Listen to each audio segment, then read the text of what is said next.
Je regardais un vent tourbillonnant dans le ciel qui se dirigeait vers moi. Il est devenu de plus en plus fort, me soulevant dans l'air. Je voyais la France d'en haut, comme si je me trouvais dans un avion. Je me souviens être monté aussi haut que les nuages. Puis le vent m'emporta vers l'est, afin de me situer au-dessus d'un autre pays, la Russie. Ce pays, la Russie, se dressait comme une montagne au-dessus des autres pays, qui étaient plus petits, et je le voyais exercer une influence sur beaucoup d'autres pays de l'Est. Ensuite, tous ces pays se sont rassemblés afin de former un seul pays. Puis le vent m'a transporté au-dessus de tous les pays et je les voyais se déplacer vers l'Asie, qui s'apprêtait également à se joindre à eux. Par la suite, j'ai vu une main sortir de chacune de ces deux nations. Les deux mains se sont rencontrées comme si elles concluaient un accord. Subitement, j'ai vu un homme sortir immédiatement de cette union. Il ressemblait à un géant sur la terre. Il se déplaçait très rapidement vers moi, en marchant sur tous les pays du monde. De grandes armées de démons le suivaient, grandissaient alors qu'il avançait vers moi. J'ai vu de grands éclairs, j'ai entendu des chars, des explosions, le bruit d'armes, de femmes qui hurlaient à l'aide, d'hommes qui hurlaient également de toute leur force. Les ténèbres sont devenues si prédominantes qu'il me semblait qu'elles formaient une sorte d'éclipse au-dessus du monde. Cet homme s'est un peu plus rapproché de moi et j'ai entendu la voix de Dieu me disant: cet homme est l'Antéchrist qui arrive dans le monde. Il hait les êtres humains et ne cherche que leur destruction totale. Je ne pouvais ni reconnaître ni décrire son visage, qui restait dans l'obscurité, mais je peux dire que j'étais totalement convaincu qu'il s'agissait d'un homme blanc. Puis le vent m'a amené à d'autres endroits et j'ai parcouru le monde en le survolant. Je voyais des maisons luxueuses. Dieu me disait que toutes ces propriétés appartenaient à l'Antéchrist. Il possède des maisons dans tous les pays du monde, non pas une ni deux, mais de nombreuses maisons, et je voyais qu'il s'était établi plus en Europe qu'ailleurs. Le vent m'a ramené à l'intérieur de ses propriétés. Il s'y trouvait de nombreuses femmes de tous arrière-plans sociaux, toute nationalité, toute religion, tout âge. C'étaient des femmes d'affaires, des femmes au foyer, des avocates, de différentes personnalités. Toutes étaient invitées à venir pour écouter le discours de l'Antéchrist, quand elles le désiraient, dans n'importe laquelle des maisons. Maintenant, je voyais l'Antéchrist sous forme humaine dans des réunions qui ressemblaient à des cultes d'église, ses propres cultes, dédiés à l'adorer lui. Je regardais les femmes sortir des cultes d'adoration et faire connaître l'Antéchrist partout dans le monde. Par la suite, j'ai vu de nombreux hommes entrer dans les propriétés de l'Antéchrist et applaudir. Ils l'ont admiré. Pour deux choses. D'abord à cause de son succès auprès des femmes et deuxièmement parce qu'il fournissait des solutions rapides et efficaces aux problèmes du monde. Par exemple, aux catastrophes naturelles et au niveau de la météo.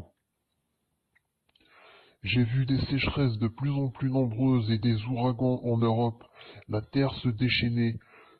Tous ceux qui voulaient se faire de l'argent devaient se joindre à lui. J'ai vu la signature d'accords et de contrats, et des poignées de main, des gens qui l'applaudissaient, et de grandes réjouissances partout dans le monde, entre ministres et hommes d'affaires, ses partenaires. Avant tout, ce qui déplaisait le plus aux gens, c'était d'être en sa présence. Avant tout, ce qui plaisait le plus aux gens, c'est d'être en sa présence. Ses discours captivaient tous ces hommes et toutes ces femmes.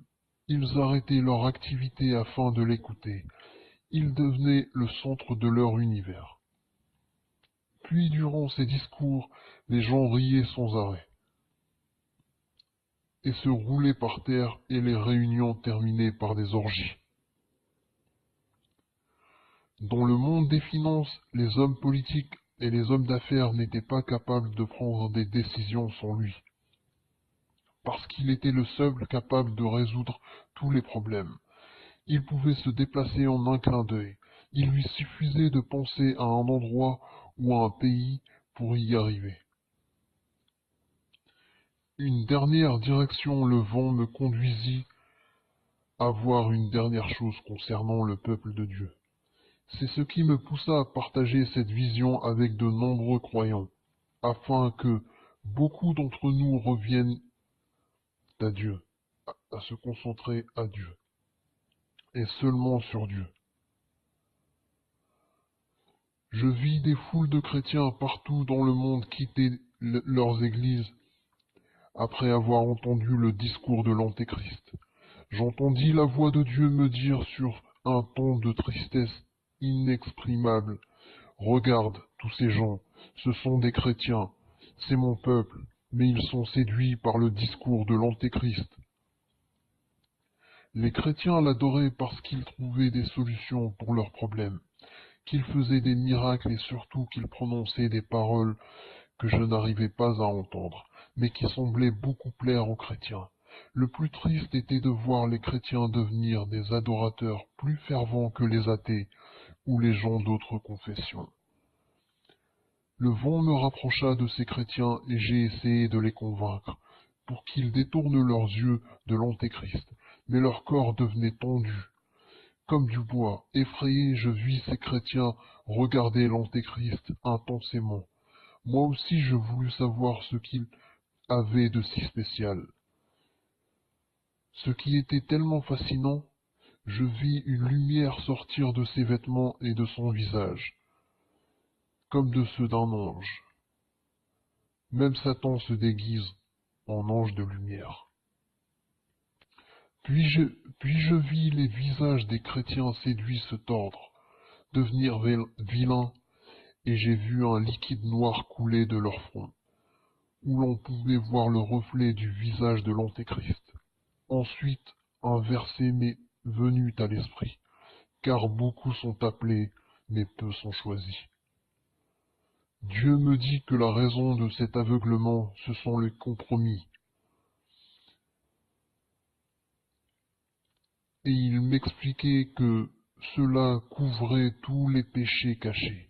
Dieu me montrait que, parmi ces gens, certains étaient croyants nés de nouveau, depuis de nombreuses années, et que beaucoup portent des responsabilités dans les églises. Le vent autour de moi devenait de plus en plus intense, et je sentis que c'était le moment pour moi de partir. J'ai compris que je ne pouvais plus rien faire, que c'était trop tard. Dieu me montra que les compromis ouvrent une brèche à l'ennemi dans nos cœurs, et que les deux grands pièges qui ouvrent la porte au discours de l'Antéchrist dans les cœurs sont, premièrement, les problèmes liés à la sexualité et la sensualité, et deuxièmement, la recherche de l'argent.